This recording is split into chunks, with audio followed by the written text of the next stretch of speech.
Vencer es tradición.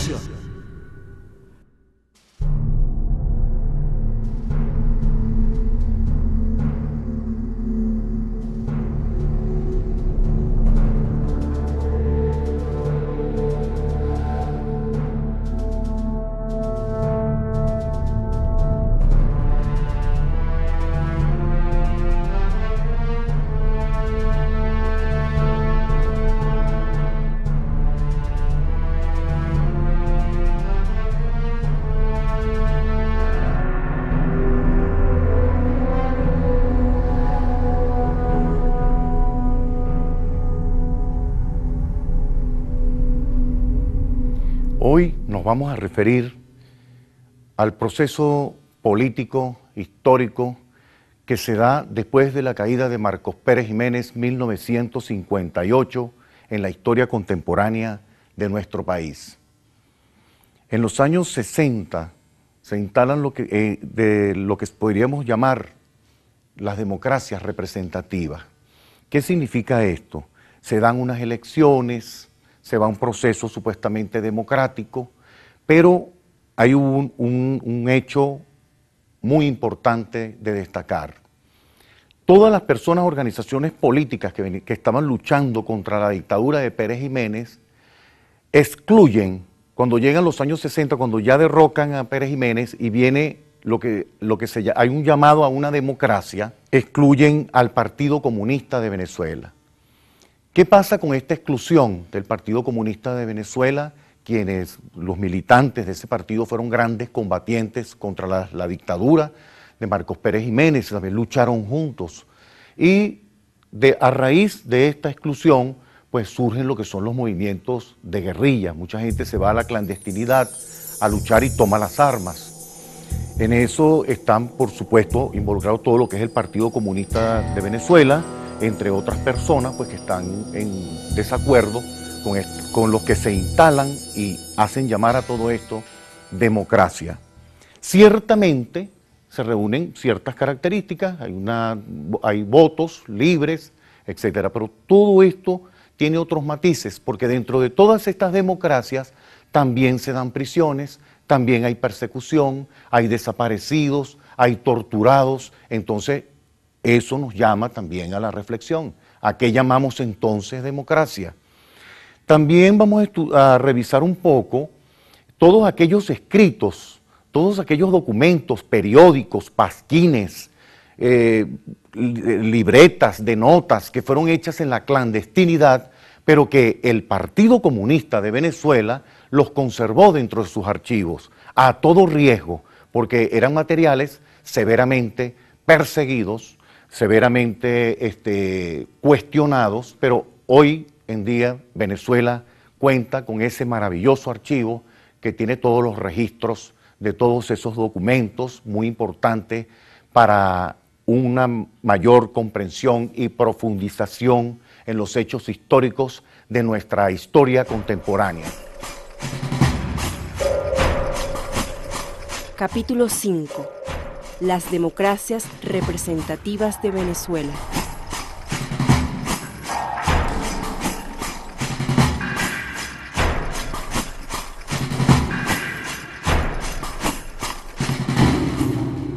Las democracias representativas en Venezuela se caracterizan por unos aspectos muy notables. Primero que todo, convocan al pueblo a acudir a las urnas electorales cada 5 años. Luego que pasan las elecciones, se instala un partido en el gobierno, entonces la población queda 5 años sin ningún tipo de participación en las decisiones de Estado, sin ningún tipo de organización social y sin ninguna participación, digamos, sobre los asuntos que tengan que ver con los, digamos, las instituciones, etcétera, ¿no? Es decir, esto quiere decir que no hay un diálogo de las personas, de los electores, con los elegidos. Hay un distanciamiento entre quienes gobiernan y quienes son gobernados, pues, en ese sentido. Esto quiere decir que hay como especie de una indiferencia, como especie de un silencio, porque los que están gobernando andan tomando decisiones por un lado y la población anda por otro. O sea, sin importarle, y eso fue un poco lo que se dio acá en Venezuela, porque a veces la población venezolana pues, no tomaba partido pues, en las decisiones, ni cuestionaba, ni nada. Yo estoy hablando en la parte general, electora, más no en aquellas personas que sí tenían conciencia como tal de que eso era un grave error, que habían equivocaciones, que se estaban cometiendo injusticias, y entonces comenzaron a manifestarse, bien sea con la escritura, con la participación en luchas, manifestaciones.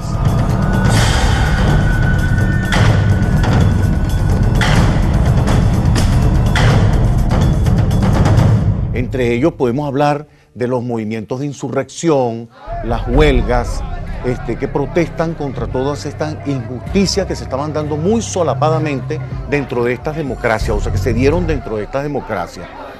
Otro aspecto que creo que es de importancia en estas democracias es que hay una sensación de libertad.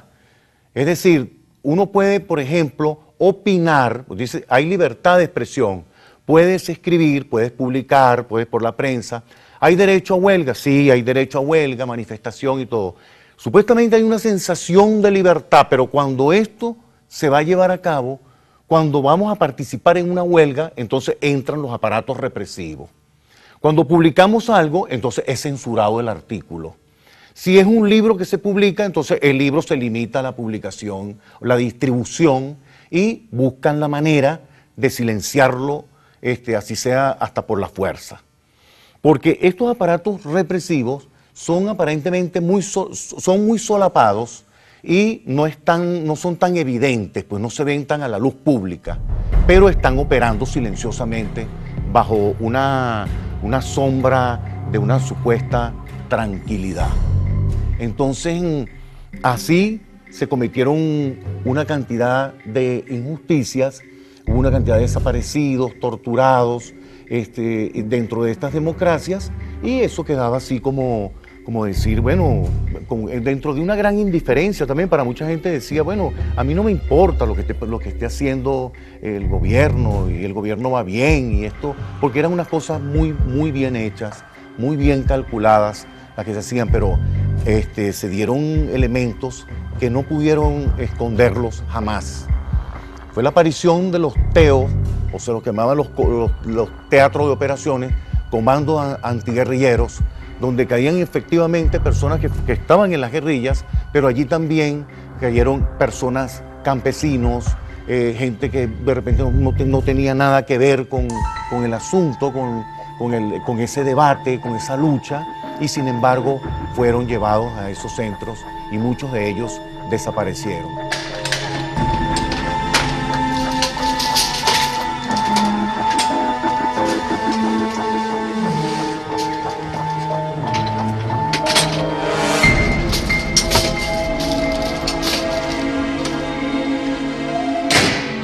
Las democracias representativas se amparan bajo un aparato educativo, con un sistema educativo que tampoco prohíbe nada. Dice, se puede leer marxismo, hay un debate de ideas en las aulas de clase, sí, sabemos que hay una lucha de clase, etcétera, etcétera. Uno puede hablar de todo, hay una supuesta libertad en las aulas de clase y todo, pero cuando estas ideas iban a ser llevadas a la práctica, entonces es donde vienen los atropellos, vienen los crímenes y vienen todo lo demás, todos los aparatos represivos trabajando simultáneamente.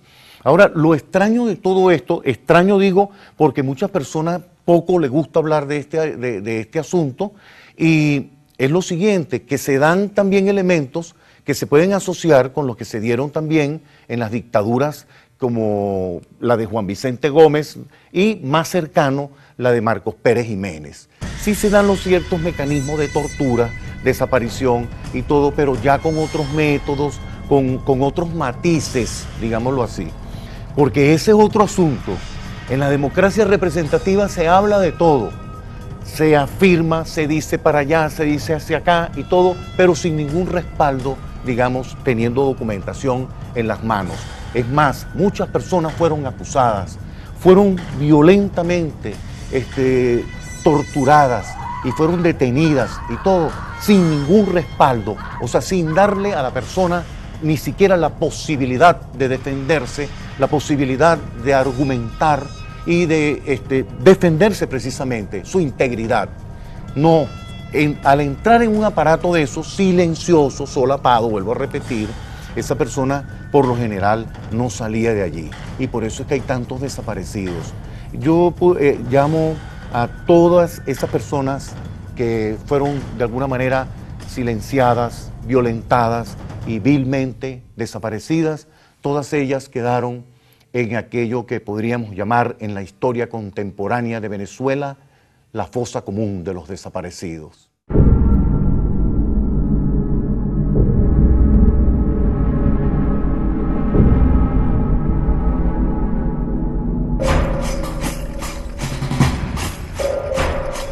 Archivo, Partido Comunista de Venezuela.